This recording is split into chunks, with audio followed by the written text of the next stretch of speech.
آئیے ایک چھوٹی سی کہانی سے شروعات کرتے ہیں۔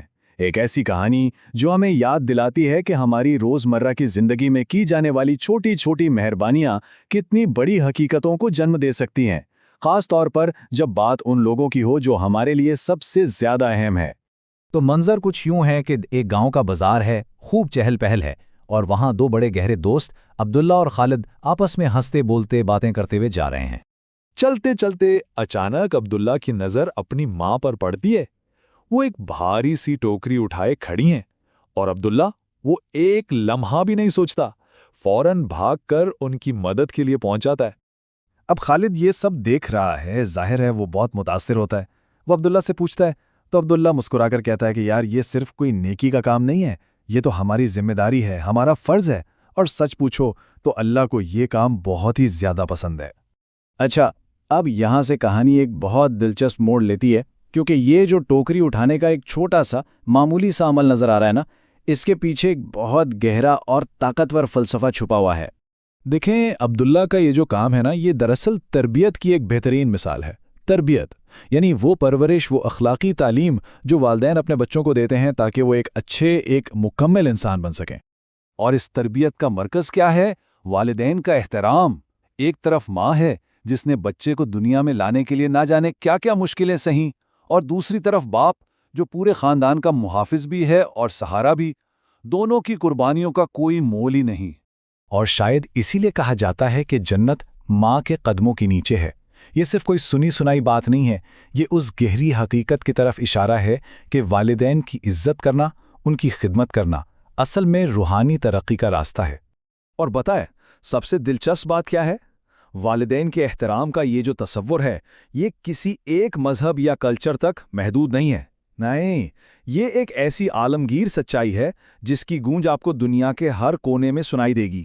مثال کے طور پر اگر ہم مشرقی ایشیائی تہذیبوں کو دیکھیں تو وہاں اسے فلیل پائرٹی کہتے ہیں، یعنی اولاد کا اپنے والدین اور بزرگوں کے لیے تقویٰ، اور اسے ایک پرامن اور مضبوط معاشرے کی بنیاد مانا جاتا ہے۔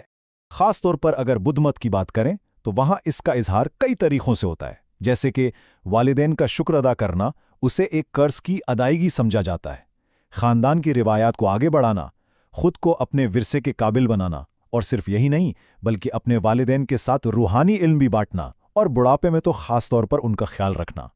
اور ایک پرانی کہاوت اس بات کی گہرائی کو بہت ہی خوبصورتی سے سمجھاتی ہے کہ ایک بچہ اگر اپنی پوری زندگی بھی اپنے والدین کو کندھوں پر اٹھا کر رکھے نا، تب بھی وہ ان کا حق، ان کا قرض کبھی بھی پوری طرح ادا نہیں کر سکتا۔ تو چلیں واپس اپنی کہانی کی طرف چلتے ہیں۔ یہ سب دیکھنے اور سننے کے بعد عبداللہ کی باتوں کا خالد پر کیا اثر ہوا، دیکھتے ہیں۔ ہوا یہ کہ عبداللہ کی وہ باتیں خالد کے دل و دماغ میں بیٹھ گئیں۔ اسے جیسے پہلی بار یہ احساس ہوا ہو کہ سچی خوشی اور دلی سکون تو دراصل دوسروں کی مدد کرنے میں ہی ہے۔ اور پھر اس نے صرف سوچا ہی نہیں بلکہ اس نے عمل کرنا شروع کر دیا۔ گھر پر وہ کھیتوں میں اپنے والد کا ہاتھ بٹانے لگا، پھر اپنی والدہ کے چھوٹے موٹے کاموں میں ان کی مدد کرنے لگا۔ اور یہ تبدیلی صرف گھر تک نہیں رہی، بلکہ اسکول میں بھی وہ اپنے دوستوں کے ساتھ پہلے سے زیادہ محبت سے پیش آنے لگا، ان کی مدد کرنے لگا۔ پھر ایک دن اس نے اپنے والدین سے جا کر کہا کہ امی ابو، جس طرح آپ نے ہمیشہ میرا خیال رکھا ہے، میری مدد کی ہے، اب سے میں بھی ہمیشہ آپ کا سہارا بنوں گا۔ یہ اس کی طرف سے اپنی تبدیلی کا ایک بہت ہی خوبصورت اعتراف تھا۔ اور جب عبداللہ نے اپنے دوست میں یہ زبردست تبدیلی دیکھی تو وہ مسکرایا، وہ بہت خوش ہوا۔ وہ جان گیا تھا کہ اس نے جو سبق اپنے عمل سے سکھایا تھا، اس کے دوست نے اسے واقعی سمجھ لیا ہے، اور اب یہ نیکی کا سلسلہ آگے بڑھ رہا ہے۔ تو عبداللہ اور خالد کی یہ چھوٹی سی کہانی، یہ ہمیں خوشگوار زندگی گزارنے کے بارے میں کون سا بڑا راز بتاتی ہے؟ یہی تو وہ سوال ہے جو ہم سب کبھی نہ کبھی خود سے پوچھتے ہیں، ہے نا؟ کہ ایک خوش اور کامیاب زندگی کا آخر راز کیا ہے؟ اور اس کہانی کا سبق یہ ہے کہ شاید زندگی کا مقصد صرف اپنی خوشی کے پیچھے بھاگنا نہیں ہے۔ اصل حقیقی خوشی اور دلی سکون تو دوسروں کے کام آنے میں ہے، اور خاص طور پر اپنے والدین کی عزت اور خدمت کرنے میں۔